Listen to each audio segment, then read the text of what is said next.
Alright guys, what we got here is a work in progress. So this is the seat off my zero-turn mower. I've got an Exmark, and it's just a hard mount seat.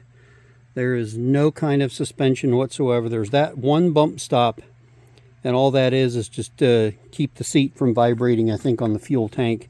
And that, I believe, actually sits on top of the fuel tank, which is under the seat. So what my plan is to replace those steel spacers there with a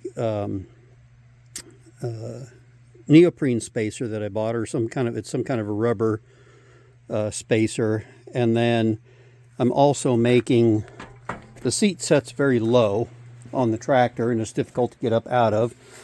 So I'm making this 1.5 by 1.5 frame, and then I'll have in the corners these spacers here, and then those will go on top of the seat. And then in the front down below I'll have two more, and then on the back I'll actually have these springs mounted.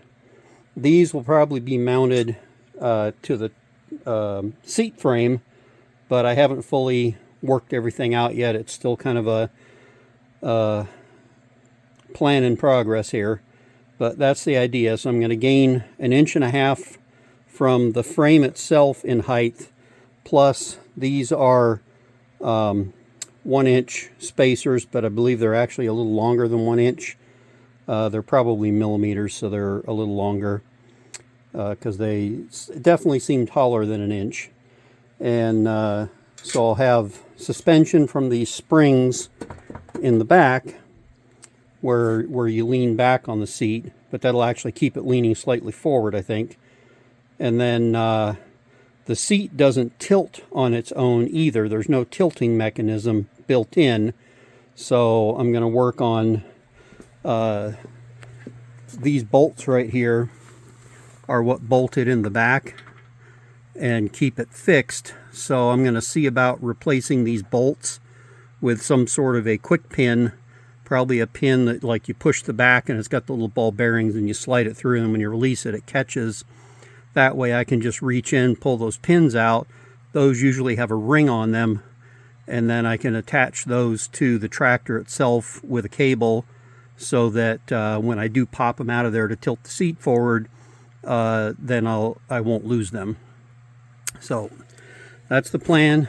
Gain about 3 to 4 inches in height, maybe even a little closer to 4.5 in height, and then have all the rubber bushings and the springs around it to give me a little more suspension and cushioning underneath it. They want $300+ for a suspension seat frame, and they want over $600 for the seat and the frame all combined from Exmark. So if I can do this, this will give me just a little bit more cushioning underneath and make it easier to get up, on and off with my old knees. So, all right, there's where I'm at on that project so far. I'll be using the prime weld 210 to do the welding, to TIG weld on the stainless. And then of course I've got my Grizzly drill press here to drill all the holes that I need to drill and everything. These will get fender washers on the inside, so that when the bolt comes through, it'll attach to this smaller piece. And those probably will set like this, maybe on the tractor frame itself, and then this frame will come down on top of them, or the plate at the back of the tractor will come down on top. I'm not entirely sure yet. Like I said, a lot of these projects I kind of get a rough idea on paper, and then it just develops as I go along. So there you go, guys. I'll keep you updated. All right, quick update on the tractor, or I'm sorry, on the lawnmower suspension seat. Excuse me. So I got the frame made up and welded.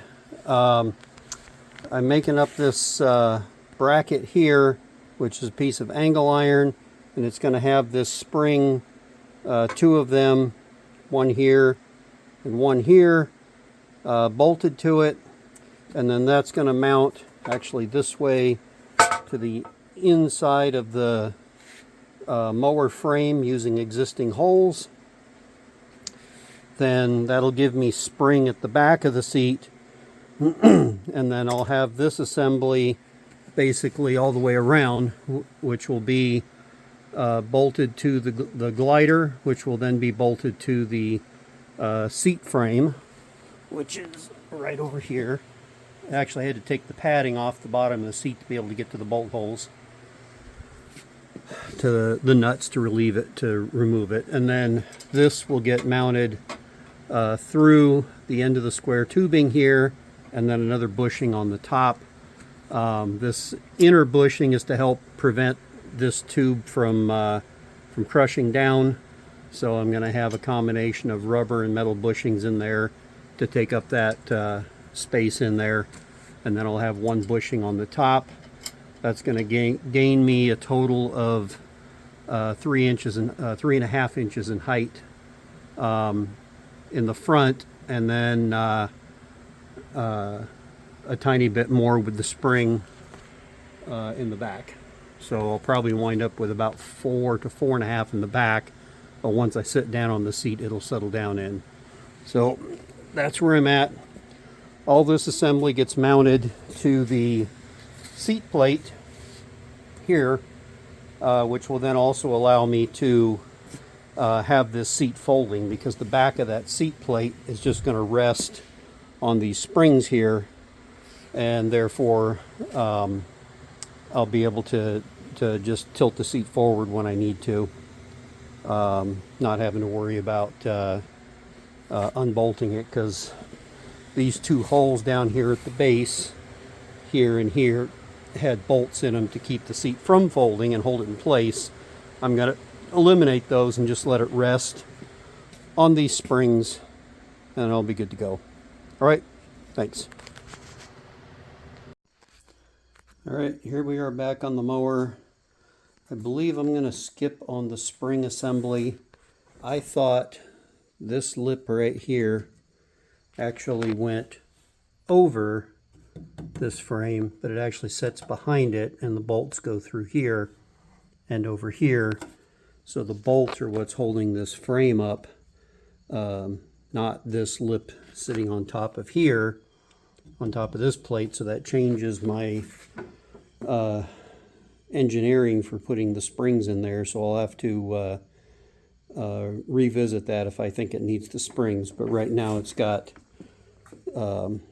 the two bushings here, so 2 inches of bushing, and then the spacer. And that definitely helps me getting up in and out of it, because before I sat really low, but now I've gained 4 inches. So I think that helps me a lot. I had it set in place, and I sat down on it and got up a few times, and it was much easier. So we'll get this thing set down. I got the seat switch reattached and strapped in with the cable ties like it was. So we'll flip this back in place, and you'll see what I was saying, how it sets down inside here instead of up on top. So I'll put the grade 8 bolts in there that come with it, and we'll give it a whirl the next time I mow and see how it does. All right, thanks for watching.